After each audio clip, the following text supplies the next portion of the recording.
Hey guys, somebody's gun here. Today we're going to be breaking down the great play by Benjyfishy in day 1 of FNCS, the week 1 invitational round.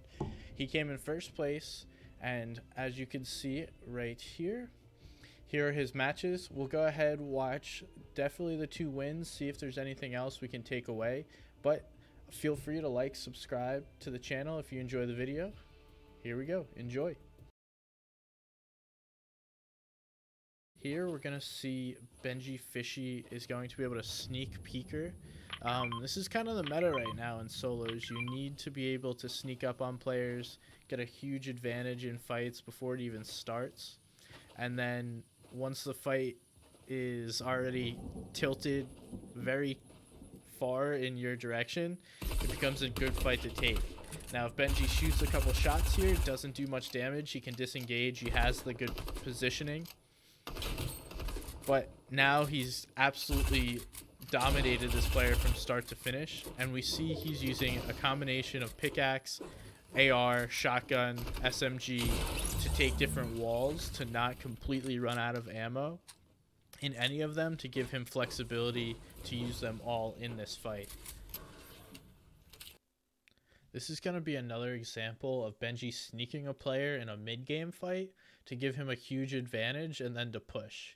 Again, if Benji doesn't hit these shots, he doesn't have to push this. He's able to slow down and disengage, but he's going to be able to now put constant pressure on from the side, which will slow down the opponent's healing and give Benji time to catch up. And we'll see once again, he's so good at using different weapons to take down walls. Grabs that wall again, resets it, blocks off that SMG damage, and then wins that fight. So we talked about how Benji will sometimes sneak players in a mid-game fight, but here we see him getting snuck. He quickly takes multiple damage, and what you want to do is build multiple boxes, put more layers between you and your opponent to give yourself time to heal up and then reset the fight, because that's all you're trying to do. So here he had 3 layers. He had the floor, cone, and stair in between him and a player. Before, he had 2 layers when he initially built for the minis. So it's just giving yourself time to heal back up and putting you in an equal position to once again take this fight. Now this is not only a fair fight, but Benji is now on the aggressive side and allowing him to control the fight because he knows he's not at a health disadvantage. See Benji make an excellent control or piece control play. So he sneaks this player on height and then is able to quickly grab this upper wall up here, the floor, this wall here. The player above is likely trying to build and place this floor here himself, but because Benji grabs it so fast and drops him down, this player still has his blueprint out and can't even return fire, and Benji will quickly and easily clean up this kill. Just a really great play from Benji. Awesome show of piece control and just sneaking that player, but also taking advantage of it.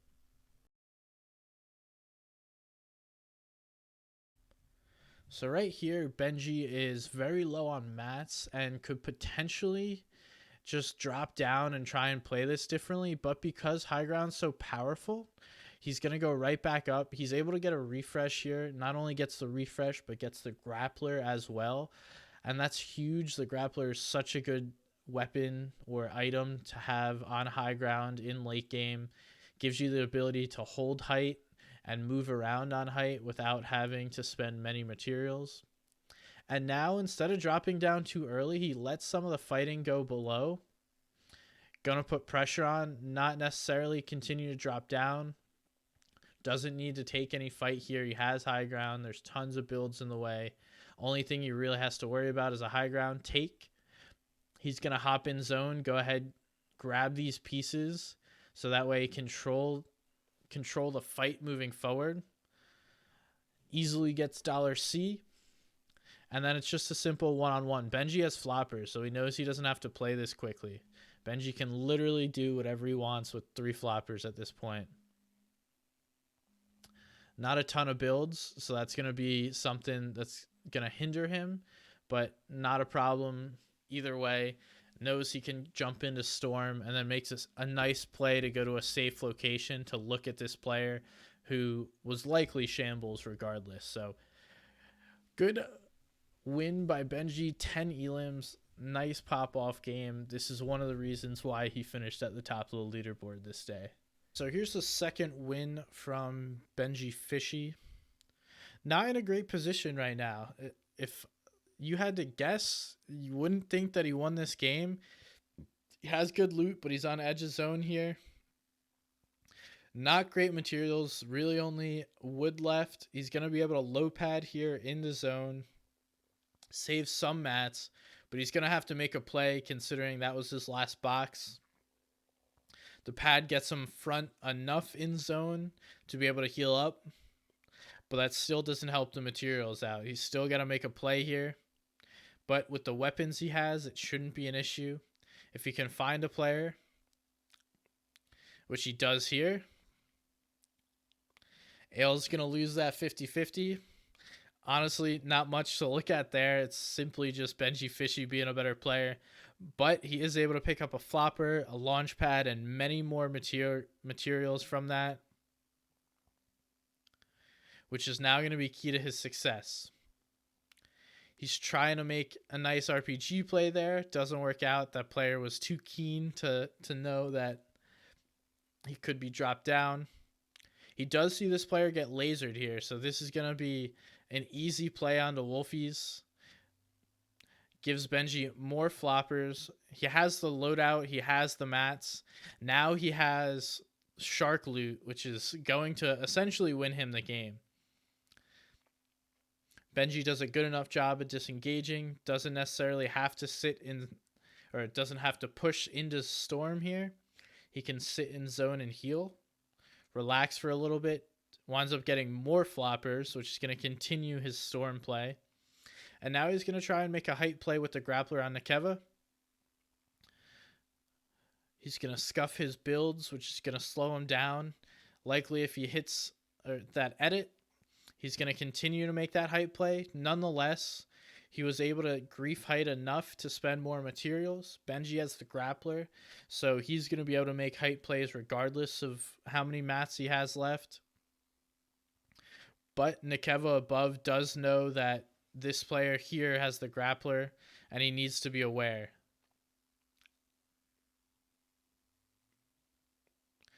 But slow it down again, heal up. You want to take a fight at the best possible HP that you can.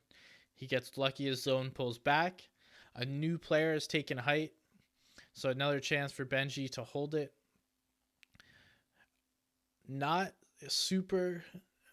anything super crazy there, but each time that he goes for this play, the height player is losing materials. So it's just kind of griefing height to give yourself a better chance to win the game later on, knowing you have the grappler and can continue to take height over and over again. And the eyes in the back of his head make Benji realize that there was a player behind him. That's the only way I can explain that. I mean, the audio was not great there, but here we see again another height play from Benji. Irazumi gets him super weak, but likely Irazumi was running out of materials because of the multiple plays that he had to make for height. He now goes down, so there's no player that knows Benji is as weak as he is.